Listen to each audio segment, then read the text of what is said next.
Child through abortion, miscarriage, or stillbirth affects the emotional health of families. Feelings of anger, sadness, and regret can be overwhelming. There is hope and healing in the aftermath of a reproductive loss. Call the International Helpline at 866-482-LIFE to talk with someone who has been where you are and healed to help others. Your call is confidential. 866-482-LIFE. Beyond what I have said here today and what is contained in our written work, I do not believe it is appropriate for me to speak further about the investigation or to comment on the actions of the Justice Department or Congress. And it's for that reason I will not be taking questions today as well. That is the office's final position, and we will not comment on any other conclusions or hypotheticals about the president. So the president can be impeached for his racist and his bigotry? When he reacted to what was happening in Charlottesville, there are good people on both sides. I cried. He is a beneficial bigot. There is a right-wing populist wave that is sweeping the world. Everything out there is toxic. Everything. In the schools and all the rest. What we need now out there are fathers who will take over the sexual education and formation of their sons. Freedom prospers when religion is vibrant and the rule of law under God is acknowledged. An informed patriot is what we want. Welcome to American Family Radio's Focal Point, the home of muscular Christianity on Conservative Talk Radio. Muscular Christianity. Where we relentlessly explore the intersection of truth and politics. The trouble with our liberal friends is not that they're ignorant. It's just that they know so much that isn't so. Now, here's your host, Brian Fisher.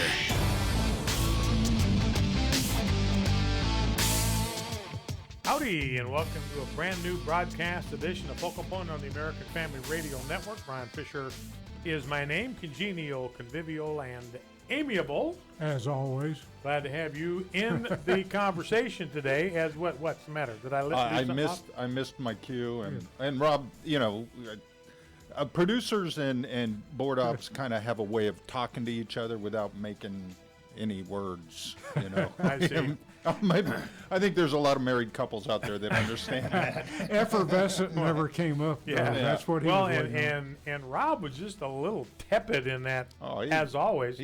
I mean, say it like you mean it, man. I thought I did. Okay. Anyway, enough of that. Anyway, it's Focal Point, the home of muscular Christianity on Conservative Talk Radio. You're listening to the American Family Radio Talk Network. Brian Fisher here. Alongside me, Jeff Reed, our broadcast producer. As always. As always. Now he finds his cue. There he goes. He invented his cue. Just so he could get on the radio. There you go. And then Rob, who is our broadcast engineer. As always. Oh, man. Let's move on before we get mired any more deeply into this. Anyway, Father's Day is coming up. I want to jump right into a couple of sound bites I want to play for you that are in connection with the Father's Day that is coming up. And these excerpts are from a man by the name of Dr. Pat Fagan. He is a researcher and scholar in life in the American family. He knows as much about what makes the family work and what makes it fall apart as anybody in America. And he was speaking at the Watchman on the Wall conference this past weekend, sponsored by Family Research Council in Washington, D.C., and he said a couple of things that really stood out to me as we head toward Father's Day. Here is clip number one.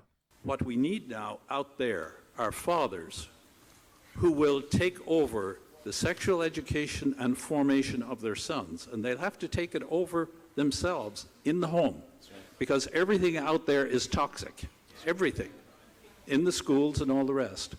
So they've got to step up to the plate. Their wives will follow them with the daughters, but the man has to go out front. We need warriors. We need warriors, and he's calling dads, calling you, Dad, calling you to be a warrior for your family and a warrior for your son.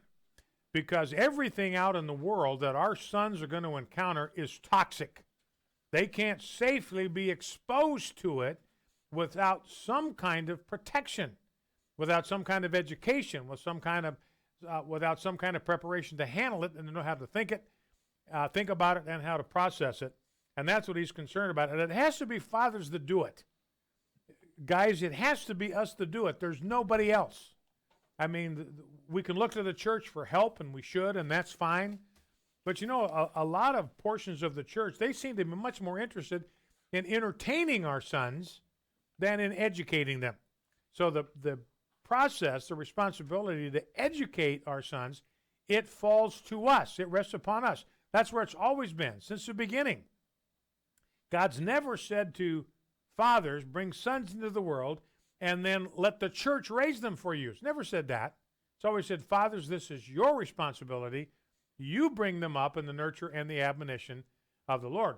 And Pat Fagan is talking about how many traps there are out there for guys in the area of human sexuality, and how dads have to be the ones that steer them clear from that. Let's play one more soundbite, then I've got a couple of comments to make.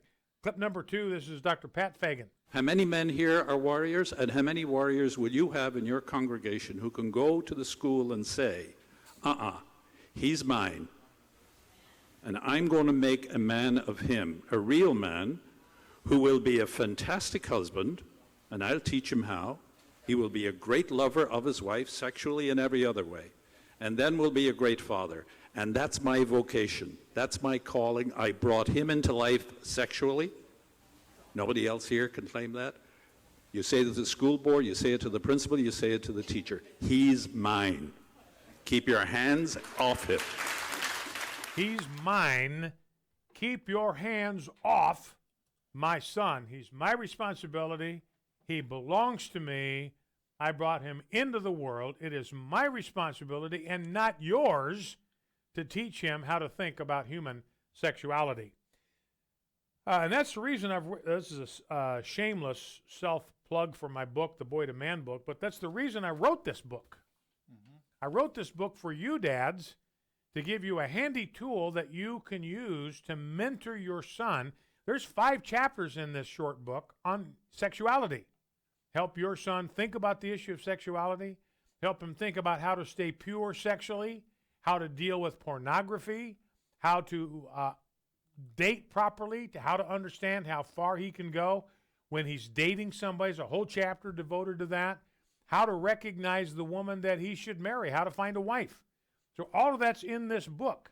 And I've written it for you to be a user-friendly tool where you can sit down with him, you can read this book with him, short chapters, bite-sized chunks, and lace the wisdom of Solomon from the book of Proverbs into his life. And I want to encourage you to get it. I mean, it's my goal to get this book into the hands of every father of every 12-year-old boy in the United States of America. Every day, there are 5,000 boys that turn 12 years old. They need the information that is in this book. Now, I'm saying that not because this is such an exceptionally well-written book. It's not going to win any Pulitzer Prizes. Trust me, I've read it, so I know. It's not going to win any awards. But what I like about the book and why I'm proud of the book is that everything that's in it represents the wisdom of Solomon. This stuff didn't come from me. I didn't invent this stuff, these principles, these concepts, these truths. All of this comes from the mind and the heart of Solomon, the things that he wanted his young son to know as he was on the glide path to mature manhood. These are the things that are in the book of Proverbs. I've tried to distill that down for you so you can find a way to get these things into the hands of your son. So if you are a father of a 12-year-old son, I want to challenge you to pick up this book and to use it. If you know somebody who is the father of a 12-year-old son, it might be a brother, it might be a friend, it might be a Little League coach, it might be a Sunday school teacher, it might be a grandfather, it might be a grandson who has a 12-year-old son, get this book into his hands as a gift. No better time than right now. We're thinking about dads. We've just been through Mother's Day. We focused our attention on moms and what they do, the invaluable, irreplaceable contributions they make.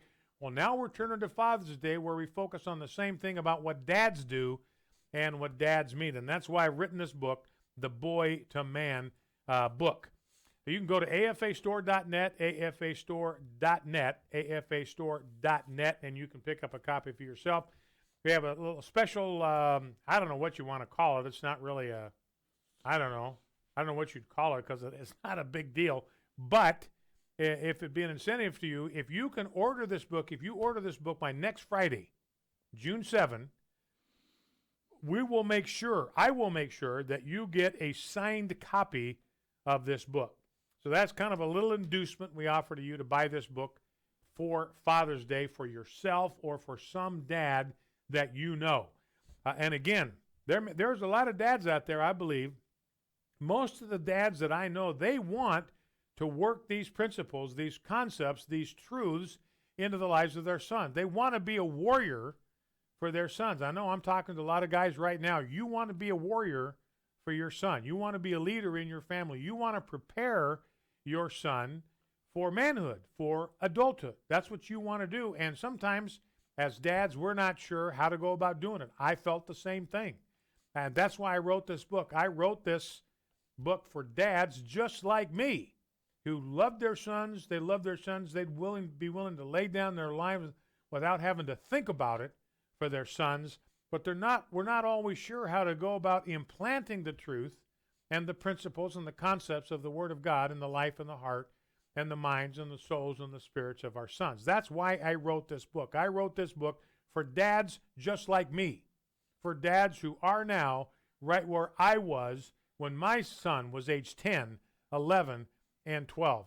And I wanted to do a better job. I wish I'd done a better job. Frankly, I'll tell you, I wish I'd had this book when my son was 10 or 11 or 12. So I could have used this as a tool with him. Got some stories in the book about my son. I'm proud of my son. In fact, I dedicate the book to my son. Let me just read the inscription from Proverbs 10. This is the dedication page. To Jonathan David Fisher, a son to be proud of. And then I quote the Proverbs, a wise son makes a glad father. And guys, you know this is true. The thing that matters to you more than anything else in the world is how your son is doing and the choices that he's making with his life. And whether you can take pride in him, whether you have to worry about him all the time, because that's what you want more than anything in the world, is for your son to become a mature, independently dependent follower of Jesus Christ. So the book is the Boy to Man book, afastore.net. If you go to our podcast page, we've got a link there. Click on the link. It'll take you right to the AFA Store link where you can order up a copy of this book. All right, well, that's enough of that. We want to be thinking about the folks in the Midwest that have been devastated by these floods. I mean, I'm reading stories that are comparing the flood of this year, this summer, to the flood of 1927, which was a devastating flood along the Mississippi River, the whole Mississippi River Valley subject to flooding. Most of the levees that you see today were built because of the flood of 1927. They wanted to provide some kind of protection from being inundated by that again. So we want to incorporate them in our prayer today. So if you'd be kind enough to join me, let's go to the Lord in prayer. And this prayer is based on some of the concepts in Ecclesiastes 4, verse 9 through chapter 6, verse 12. We don't have time to go through it, but I encourage you to read it for yourself and pray this prayer back to God with me if you would. Father, I pray in the name of Jesus this day for myself. I pray for my family. I pray for Rob's family and Jeff's family. I pray for every man, woman, and child right now listening to the sound of my voice. Everyone praying with me for our land. We pray for every man, woman, and child in this country. We pray for our elected officials, for our mayor, for our governor, and for our president, for President Trump. I pray that you will grant us all the grace to understand how meaningless wealth is apart from you. May we recognize that if we love money, we will never have money enough. And if we love wealth, we will never be satisfied with our income. Remind us that we came naked from our mother's womb, and that as we came, so we will depart. I pray that we will stand in awe of you and guard our steps when we go into your house to listen to your word. I pray that we will recognize that you are the one who gives us our days of life. By the gift of your grace, may each of us be able to enjoy the possessions you give us and be happy in our work. I pray for the blessing of companionship and fellowship for each of us. You have said that two are better than one. So may we have friends around us who can lift us up when we fall. You said a cord of 3 strands is not quickly broken. We pray right now for our brothers and sisters in Christ in the Midwest, that you'll bring around them people to strengthen them and lift them up and bless them and protect them. Amen. Do not participate in the unfruitful deeds of darkness, but instead expose them. My name is Abraham Hamilton III, and this is the Hamilton Minute. Upon receiving notification that PBS's Arthur, a children's cartoon, was set to air the same-sex wedding of its Mr. Ratburn character, Alabama Public Television Director of Programming Mike McKenzie refused to air the episode. McKenzie also said Alabama Public Television has no plans to air the same-sex wedding episode in the future. Explaining the decision, McKenzie said, "Our feeling is that we basically have a trust with parents about our programming. This program doesn't fit into that." Alabama is winning more than college football national championships these days. Good on you, Alabama. Listen each weekday from 5 to 6 p.m. Central for the Hamilton Corner with Abraham Hamilton III, Public Policy Analyst for the American Family Association. This is Dr. Richard Land, President of Southern Evangelical Seminary. Welcome to Bringing Every Thought Captive. Today is the 48th anniversary of my marriage to the former Rebecca Ruth Van Hooser. We met on my 23rd birthday, best birthday present I ever had, in the New Orleans Baptist Seminary cafeteria. Our first conversation lasted over 2 hours, and we've been talking to each other about very interesting things every day since then. We had to wait until we were in seminary to meet because she would not have dated me in high school or college because when I was a sophomore, she was a senior, and that just wasn't done back then. But we met in seminary. She was about to graduate, and I was just starting. When I went home 3 weeks later for Thanksgiving, I was telling my mother about this girl I had met, and she said, "Richard, I've never heard you talk about a girl like this before." And I replied, "I've never met a girl like this before." We were engaged 4 months later, and I've still never met anyone like her. What a priceless treasure God's gift of marriage is. It completes us. My wife is my life partner, my best friend, my most trusted advisor, and the mother of my 3 children. I cannot imagine life these last 48 years without her, and I can't imagine the future without her by my side. I am a better man, a better Christian, a better father, because she has been my life's partner. Marriage is a holy estate, a divinely sanctioned institution, and a priceless gift to men and women. God uses the marriage relationship to describe his relationship with his chosen people, the Jews. And in the New Testament, he uses the marriage relationship to describe Jesus, the bridegroom, and his relationship with his church, the bride. Tell your spouse how much you love them, how much they mean to you, and how grateful you are for them. Do it as often as you can. This is Richard Land. This is Focal Point with Brian Fisher on American Family Radio. Howdy and welcome back to Focal Point on American Family Radio. Brian Fisher is my name. This is the home of muscular Christianity on Conservative Talk Radio. Just one additional comment. I want to be sure that everybody understands this because that if there's anything good that comes out of this little book that I've written, anything, all of the credit and the glory goes to God. Like I've told you, I've read this book. It's not that great from a literary standpoint, not going to win any awards, but there's content in it that comes from God's heart and God's mind, and that's what I want to get into the hands of these boys. Any good thing comes out of this book, it's going to be God's deal, God's doing. All the glory and the credit must go to him. All right. By the way, we're coming up on Sunday on a national day of prayer for President Trump. Franklin Graham has called everybody to that. And as we get toward the end of the week, we're going to spend some time here as a listening audience praying for our president. Remember, I've told you, be aware of the fact that there are more people right now, ladies and gentlemen, listen to me, there are more people in this listening audience right now than watch CNN and MSNBC combined. And growing. And growing. There are almost as many people right now listening to this program, listening to this network, as watch Fox News. Our cumulative audience for a given day is just about the same as theirs. So when we get our hearts and minds and wills aligned in line with the Word of God, the will of God, and praying with one heart and one soul and one mind, I think our prayers can be powerful and effective. All right, well, Bob Mueller did his little song and dance routine today. And I'm going to tell you, I'm going to give you my quick assessment right up front, and then we'll play the sound bites, and I'll explain why I feel this way. This guy, I don't know how to put it any other way, ladies. I'm going to put it as politely as I can. This guy is a total snake.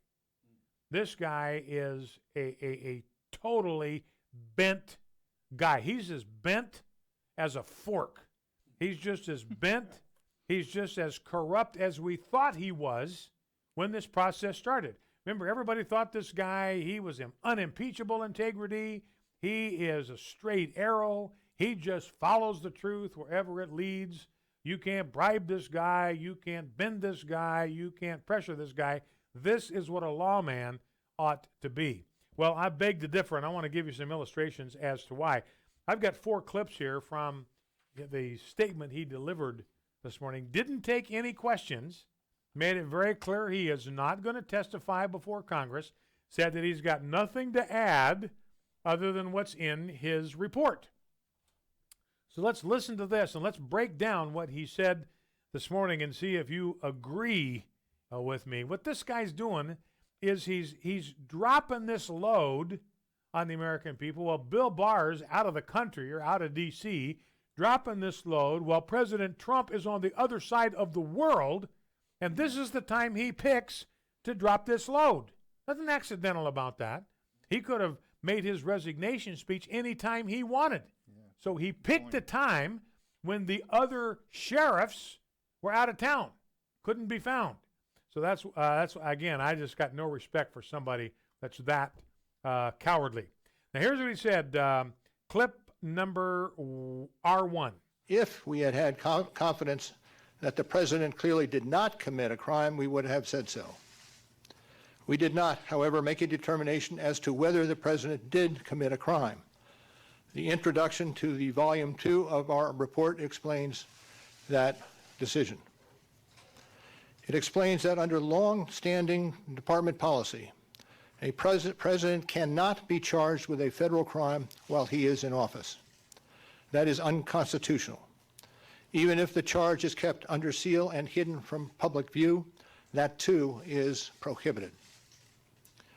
The special counsel's office is part of the Department of Justice, and by regulation, it was bound by that department policy. Charging the president with a crime was therefore not an option we could consider. All right, so just a couple observations about this statement. You know, and Rob, Jeff, you guys chime in here if there's something you want to add. Somebody made that fire extinguisher you were showing me, Jeff. Yeah. There's a guy that set himself on fire today out in front of the White House. Jeff was showing me a video of the guys going over there with a fire extinguisher. You may need one of those for me. Yeah, you may need to go out and get a blood pressure cuff for me. I hope Debbie's listening. Yeah, we may need some help. Well, that's a good reminder. Yeah. That might be enough to actually slow me down just a little bit. All anyway, you know, Mueller said, look, if we had evidence that we could have, that was conclusive that he committed a crime, or we had evidence that he did not, if we had enough evidence to conclude that he did not commit a crime, we would have said so. We didn't. So what does that mean? Well, this is what's in the report already, but he's saying we think it is entirely possible that the president committed a crime. That's what Bob Mueller was saying. We couldn't rule that out. We couldn't dismiss that. The evidence would not allow us to do that. So in other words, the evidence that we accumulated, Bob Mueller said, is evidence that leaves open the possibility that Donald Trump may have committed a crime as president. Now here, there's a difference, and we have to wait till Bob Barr, Bill Barr, is it Bill or Bob Barr? Bill Barr. We'll have to wait till he gets back to town, because remember, Bill Barr said that 3 times 3 times, Bob Mueller said the reason we did not provide articles of indictment against President Trump was not because it's contrary to Department of Justice policy. It wasn't because a president can't be indicted. And then that's exactly what he's saying here. Well, Bill Barr is completely gone. He's out of the country. Can't speak to this issue. Not available. He says the reason we didn't file articles of indictment is that we couldn't. We were prohibited from that by Department of Justice policies.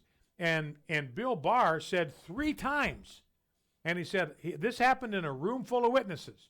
We asked Bob Mueller 3 times, is the reason that you said that because of this opinion of the Office of Legal Counsel that you cannot indict a sitting president? And Bob Mueller said, no, that's not the reason for this part of the report. Now, Bob Mueller comes out here, his swan song. Nobody's going to be able to ask him a follow-up question. He's not going to appear before Congress to answer questions about this. He's never going to speak again in public. He's gone completely to ground. And his last thing is to basically accuse Bill Barr of being a liar. Yeah. Because that's the only alternative there is. If Bill Barr said, you said it 3 times, and Bob Mueller says, I didn't say it once, he's accusing Bill Barr of being a liar, and Barr's not around to defend himself. It seems like he threw a bunch of chum in the Shark Tank and then walked away. Exactly. Is kind of what he did. Yeah. Well, you know what it struck me? It's like you're out in the walk, you're walking through some kind of cow pasture, and there's a big giant cow patty, right? And it's been drying in the sun for a while, Yeah. but it's not completely dry. So there's no biblical odor. term is dung. Dung, yeah. Yeah, all right. So it's a pile of dung, and there's no aroma coming up from it. But if you just kick that thing, and all that stuff is going to be right back in the atmosphere. And that's what Bob Mueller did. Yeah. He just came and he kicked a big pile of dung on his way out of town, where you can't have any kind of follow-up questions. So it says, we can't say he didn't commit a crime, which means, in our opinion, he sure as heck could have. All right, clip number R2. First, the opinion explicitly permits the investigation of a sitting president because it is important to preserve evidence while memories are fresh and documents available. Among other things, that evidence could be used if there were co-conspirators who could be charged now. And second, the opinion says that the Constitution requires a process other than the criminal justice system to formally accuse a sitting president of wrongdoing. Those were the principles under which we operated, and from them we concluded that we would not reach a determination one way or the other about whether the president committed a crime. That is the office's final position, and we will not comment on any other conclusions or hypotheticals about the president. You know, so Bob Mueller says, look, there's a couple of things here that I think are important to hang on to or latch onto as takeaways.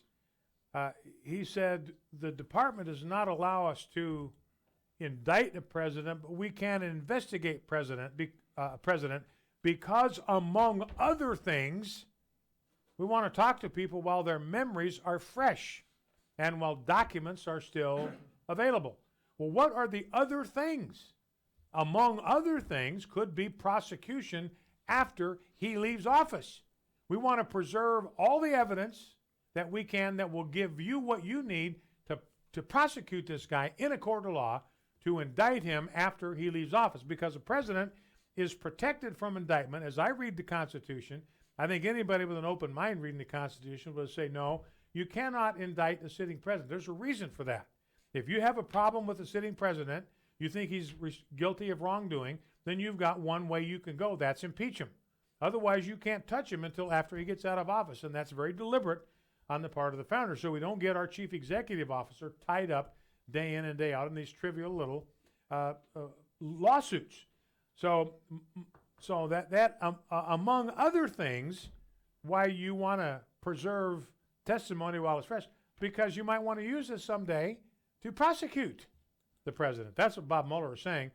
And then he says, look, there has to be something other than the justice system to hold a president to account. Well, what is it other than the justice system that the Constitution provides to hold the president accountable? That's the power of impeachment. This is Bob Mueller standing in front of the Democrats in Congress, waving a red flag in front of them with the word impeachment on it, daring them, inviting them, exhorting them, challenging them to impeach the president of the United States. That's exactly what this is. You know, the way he's doing it is completely cowardly.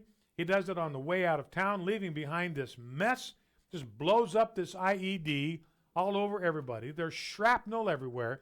You look at the way the left-wing media is dealing with this, it's all about impeachment. You've got Kamala Harris out there. We got to start impeachment proceedings now. This is deliberate on Bob Mueller's part. This guy is a sharp tack. He knows what he's doing. This is deliberate on his part to try to drop this bomb in the middle of the crowd when the president's out of the country, when Bill Barr is somewhere out of D.C. I don't know exactly where he's at, but he's not around. Drop this bomb on the American people, and then he skedaddles to his little hidey hole where nobody can find him, nobody can get to him. So he's got all these bomb craters that he's leaving around behind him, all of these IEDs, and what he did in this, just walk around and stepped on all of them to detonate all of them, create all these bomb craters. You know, it's like Bob Mueller saying, look, when I took this job, I found Palm Springs. But what I have left it is Death Valley. Wow. So I've just destroyed everything that was here. And he's leaving us to clean up the mess. See you all later. Good luck with all the mess I created for you, because impeachment's the way you hold the president accountable. All right, clip number R3. We conducted an independent criminal investigation and reported the results to the Attorney General, as required by department regulations. He says we conducted a criminal investigation just like we were directed to. He was never directed, ladies and gentlemen, hear me when I say this, Bob Mueller was not directed, I repeat, to conduct a criminal investigation.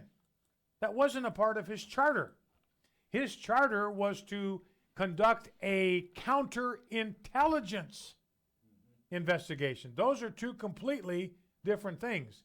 In a counterintelligence investigation, you want to find out what foreign parties know, what they're up to, what they're trying to do. So we have that intelligence about what they're doing, about what they're up to.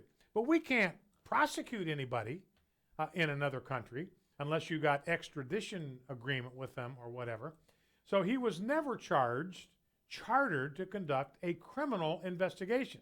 And yet this is what Bob Barr says. Hey, Bob Mueller saying, we're just doing what DOJ regulations tell us to do, conduct a criminal investigation and turn the results of that criminal investigation over to the Attorney General. Now let's go to clip number R4. Now, I hope and expect this to be the only time that I will speak to you in this manner. I am making that decision myself. No one has told me whether I can or should testify or speak further about this matter. There has been discussion about an appearance before Congress. Any testimony from this office would not go beyond our report. It contains our findings and analysis and the reasons for the decisions we made. We chose those words carefully, and the work speaks for itself. And the report is my testimony. I would not provide information beyond that which is already public in any appearance before Congress. So, Bob Mueller, my testimony is my report. Well, I don't know. We'll have to see where this goes. But I honestly believe that Bob Mueller deliberately did this to re-inflame all of the passions and the debate around the impeachment of President Trump. That's why I liken it to kicking a big pile of dung when it's been drying in the sun for a while and the odor is starting to dissipate. He wants to revitalize that whole thing. You know, so Bob Barr become nothing more than a fire starter here. He's just dumping a bunch of briquettes in there, dumping a bunch of diesel fuel. It's like he drove a Tesla up on the platform and then deliberately blew it up and started a fire that's going to take months to put out. Now, that's going to be Bob Mueller's lasting legacy. I'm the guy that set the fire that might have destroyed the country. He's as bent and as crooked as we always thought he was. Focal Point, American Family Radio. Be right back. I've been leading tours to Israel for over 25 years. Hello, everyone. I'm Tim Wildman, president of American Family Association and American Family Radio. I started going to Israel with my dad in the 80s and learned how to lead tour groups. And so been doing it ever since. And now my wife has joined me, Allison, and we love taking folks who support AFA and listen to AFR to Israel. And we'd love to have you come along with us as well. That's in March of 2020. We're letting you know ahead of time because we know that people need as much advance notice as possible to get ready for a trip like this. So if you want to go with us to the Holy Land in March, go ahead and get the information at twholyland.com.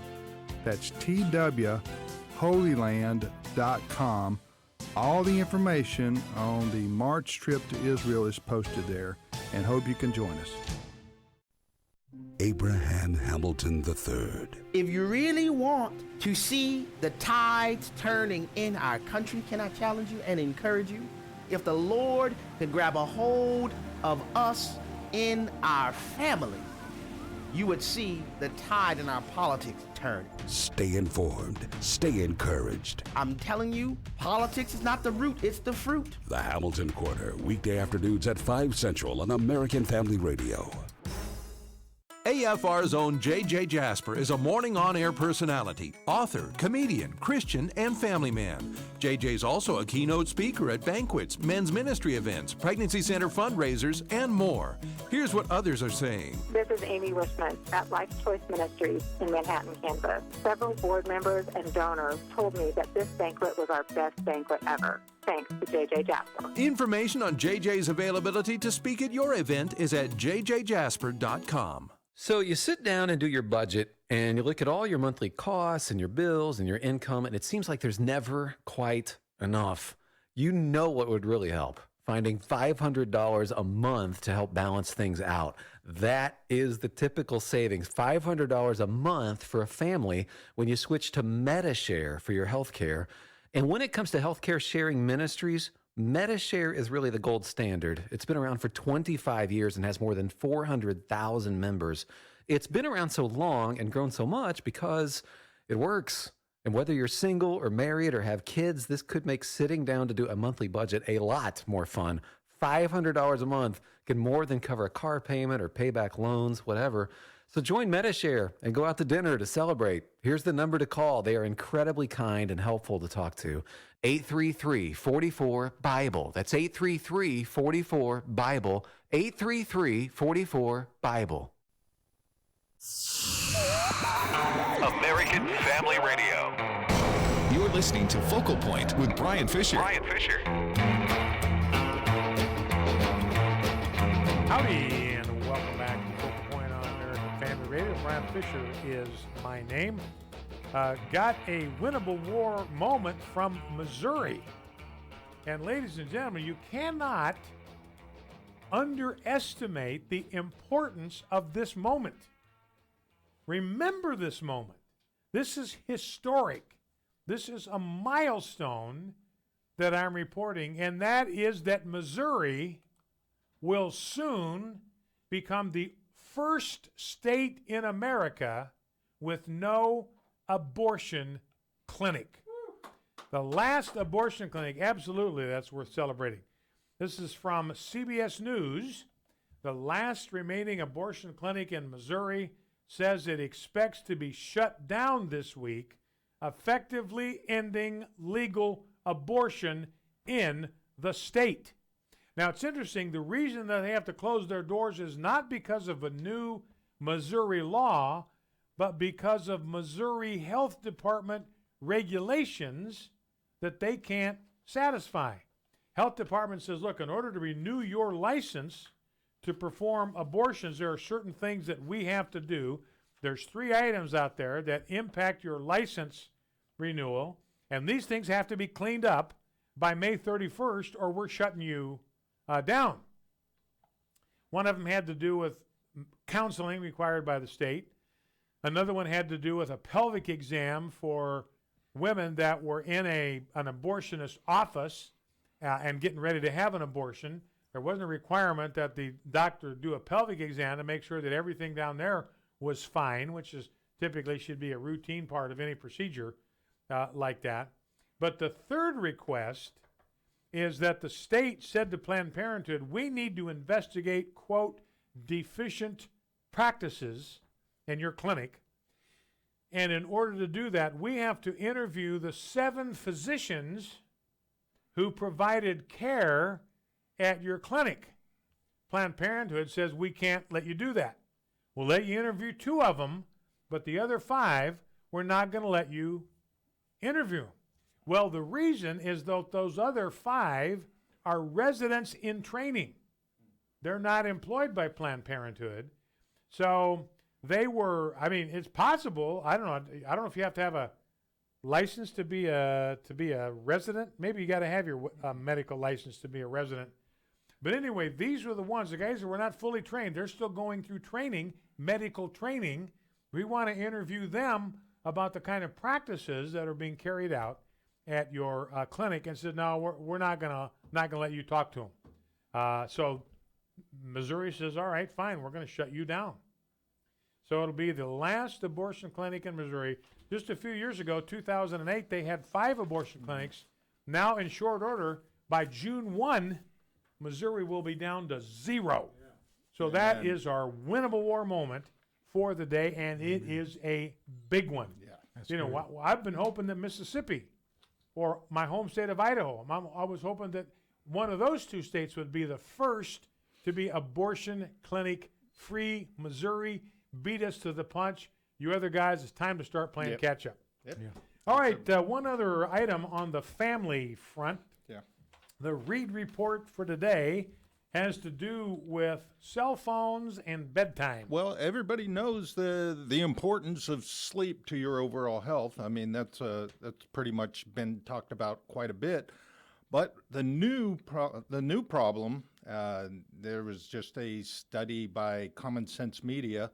What they've found that's interrupting with a lot of sleep these days is that people are taking their cell phones to bed with them. 1 in 3 teenagers actually go to bed with their cell phone, and 1/3 of those wake up at least once in the middle of the night to check their phones. Now you'd think that's that's a teenage problem, but actually 1 in 4 parents do the same thing. They wake up at least once in the middle of the night to check their cell phone. It might be because they're checking on their kids. I don't know, but that's still, I mean, that's kind of a high number. I wouldn't have thought that. And most parents think 52% say that their kids, 70% say that their children spend too much time on their cell phones, and they think 50% of parents think they spend too much time on their cell phones. And this was kind of shocking. Let me see, 39% of children think that their parents spend too much time on the cell phone. Wow. So 39% of the kids in our homes think that their parents yes. are spending too much time on their cell phones. Yeah. Wow. That's upside down from what you expected, isn't it? There are some recommendations. They said that to not check your cell phone 1 hour before you go to bed. A lot of people do that as habit, but it kind of gets you stuck on messing around with your cell phone. And Plus, you're going to bed with cell phone on your mind. Yeah. One of my pet peeves is going out to eat, and you look over the table, you'll see mother and father and like 2 or 3 kids. They're not talking to each other. They're all on their cell phones. I'm going, come on, Yeah, folks. there are some restaurants that have started a 10% discount if they'll collect your phones in a basket before the meal. Hey, Well, I got good. a self-imposed rule with Deb, because she's been driving me around a lot because of the damage the radiation did to my legs. I wasn't even able to drive for quite a while, so she got used to driving me around, which is fine because I think every top-notch radio talk show host ought to have a driver.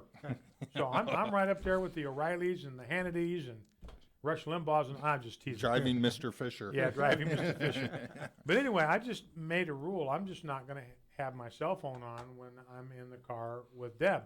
We may not be talking all the time, but I'm going to be available to engage her. We're just not going to do it. Then there may be times when I need to call it up because we're looking for a restaurant, or we're looking for a menu item, or we're looking for a weather report, whatever, but we're just not going to have it active when we're in the car. I don't together. understand why you'd want one in the bed. I mean, the thing, even if you have the silence on, yeah. the vibration would wake you up. The light comes on when you Well, you can silence some of those notifications, but Deb takes hers, has hers with her because she does not want to miss a call from one of her kids. Okay. That's why she never uses it.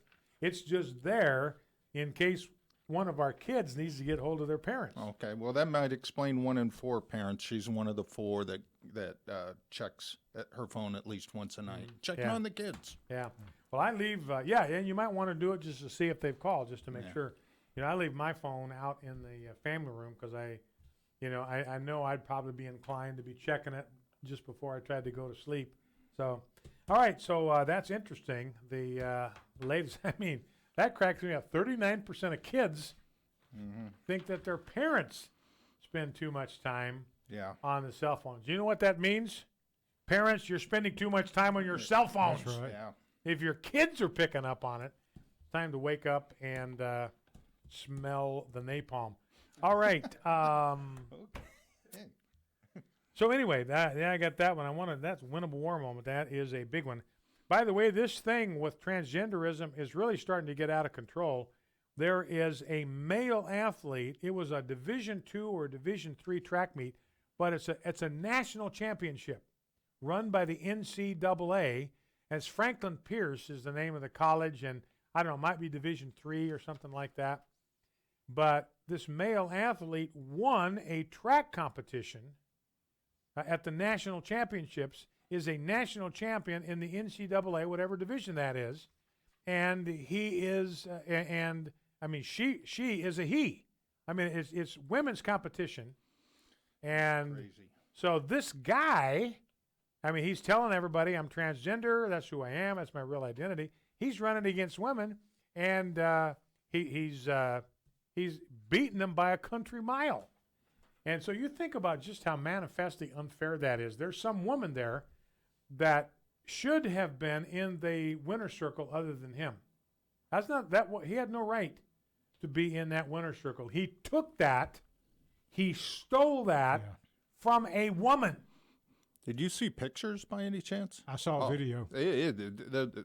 The body makeup of this man is not even close If to. you can't recognize that guy is a male. He looked to be a foot taller and runs like a man, muscular, big legs and all that. and all that kind of stuff. So it's interesting, they're doing this thing now, like with these athletes that want to compete, male athletes that want to compete against female competition. Why? They have to take testosterone reducing medications. They have to take hormones that reduce your testosterone because they got to get their testosterone level down to a certain point where there's basically no difference between them and the average female. So what does it tell you? Yeah. That tells you that males and females are different. Yes. Yep. They're different in every single solitary cell of their bodies. And it's just aggravatingly stupid to try to pretend that is not the case. And meanwhile, here the left, regressives are always supposed to be the ones that are all about women's rights. And here women's rights are being shredded. A woman's right to have fair competition and to have an equal shot at the prize, that's been destroyed by dudes who want to run as girls. You know, I never could get it. I mean, well, I don't even understand why they would want to.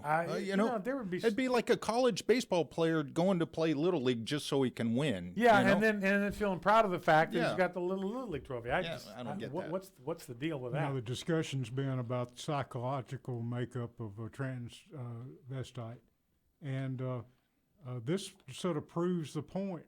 How are they gaining this joy from beating somebody that they have no problem beating? Right. In an event, there's no that's got to be that's a fake joy. That's there's something evil there. Well, it's just like right out of Ecclesiastes. This is striving after wind. Literally, it's a feeding on wind. In the Hebrew, it's feeding on wind. You know, it's like you see a dog with his head stuck out the window, you know, and he's trying to eat the wind. He's got his mouth open, trying to gulp down the wind. That's what we're talking about here. These guys are just striving after wind, trying to gulp down wind.